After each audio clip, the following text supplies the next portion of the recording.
Well, I caught up with former White House Chief of Staff Mick Mulvaney a little earlier to discuss the war in Iran.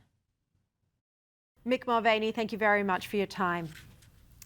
Given the criticisms that we're seeing, do you think President Trump has explained to Americans and to the world the case for this war properly?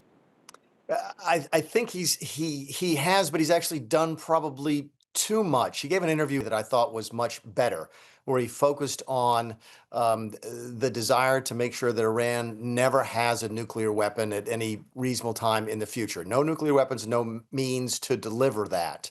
I think that message has gotten lost over the course of the first 100 hours of this war. They've also had messages coming out of this White House about retribution against the Iranian government for alleged assassination attempts against Mr. Trump. They've talked about regime change and so forth, and I think that has certainly muddied the waters. I think the administration is getting back on message here that the nuclear weapons program is at the heart of the motivation behind this attack. But if the criticism is that there has been a muddled message for the first 100 hours, I think that's probably not unfair. What has been the reaction inside the MAGA movement to America and Israel commencing this war against Iran? Cautious and anxious.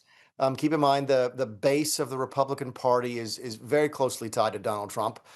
They like him a tremendous deal. His approval ratings with that group, even though as his approval ratings nationwide continue to sort of decline on a regular basis, his support levels within his own party are tremendously high. So he's going to have a good bit of leeway with those folks. Now, that being said, there's already some discussion on Twitter, social media, and even a little bit more broadly as to whether or not this particular military action is consistent with the campaign the president ran. I think the base was very willing to cut him some slack on the attack on the nuclear facilities in Iran 6 months ago, and similarly on the snatching of President Maduro out of Venezuela. This looks different. It feels different, and it is being reacted to a little bit differently. The base is not turned on him yet, Sharri, but I think the base is wondering where this is going to lead. They are not interested, even if Donald Trump is leading it, into getting back into another forever war overseas. That the base would be against that. So the shorter version of that answer is he's okay with the base for now. Marco Rubio's comments, even though they were taken out of context, but his comments as they were widely reported that Israel was behind this or pushed Trump to act, how damaging were those initial comments? Not really. I mean, the left is going to pounce on it. The Democrat Party, of course, anything that Trump does will be objectionable to, roughly half the country. That's just the way, that's as polarized as we are.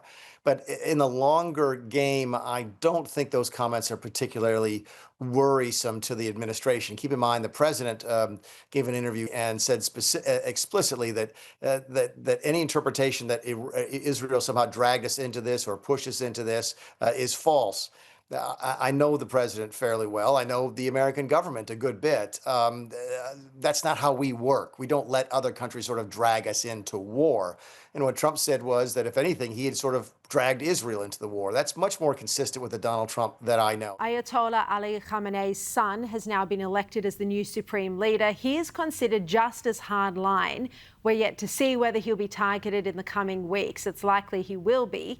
But how important is it for there to be a new tone, a less extremist leadership in place in Iran? Well, we'll start with the importance of having any leadership in Iran at some point in the near future. Keep in mind, if we're going to talk to somebody there has to be somebody there. If there's going to be someone to talk to, even about surrendering, there has to be some sort of leadership in the country to do that. There has to be, short of surrender, discussion with somebody about the nuclear facilities, about the missile programs, etc. So at the very basic, there has to have some leadership, just so we have someone to negotiate with. Now, if your question is if the new boss is same as the old boss, as they say in pop music, then that's probably going to be a problem. But again, I don't think Trump, despite some of the language that came out of the White House in the early hours of this event, was as focused on regime change as he was on those nuclear capabilities. So if you told Donald Trump, look, you're going to end up with Iran going forward that's just as bad as the folks before, but they're never going to have a nuclear weapon or the ability to deliver long-range weapons. I think he would take that as a win. We saw the president make some comments very critical of Keir Starmer, and it's clear that the allies, that Australia, UK, New Zealand, Canada, did not know about this war beforehand in a way that is unusual because of the Five Eyes intelligence relationship that has been long-standing. So does the fact that America didn't let its closest allies know about this indicate that there isn't as much trust now from President Trump of the left-leaning governments, at least of Australia and the United Kingdom? But Sherry, I think it's a completely appropriate question to ask as to whether or not Donald Trump's trust levels with various foreign leaders right now are as strong as we would want them to be. If your question is he worried that maybe Keir Starmer or Anthony Albanese might do something to try and make him look bad? I think that's a reasonable question to ask, because I think he would be concerned about that. That being said, the relationship is bigger than any individual relationship. The Five Eyes connections are very, very strong and go back generations.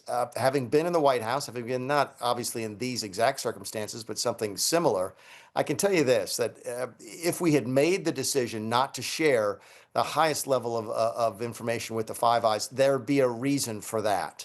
It wouldn't be something that you do accidentally. It would be something that you sort of do. Oh my goodness, I can't believe we forgot to tell those folks. Shoot, no, that's not what this is about. So I'm going to operate under the assumption right now that there was a specific reason for that, and it may be when the history is written about that, we'll learn what that is. But is it fair to say the relationship isn't as strong as it was maybe 10 years ago? Yes. Does that mean the relationship is weak? It does not. All right, Mick Mulvaney, thank you very much for your time. Thanks, Sherry.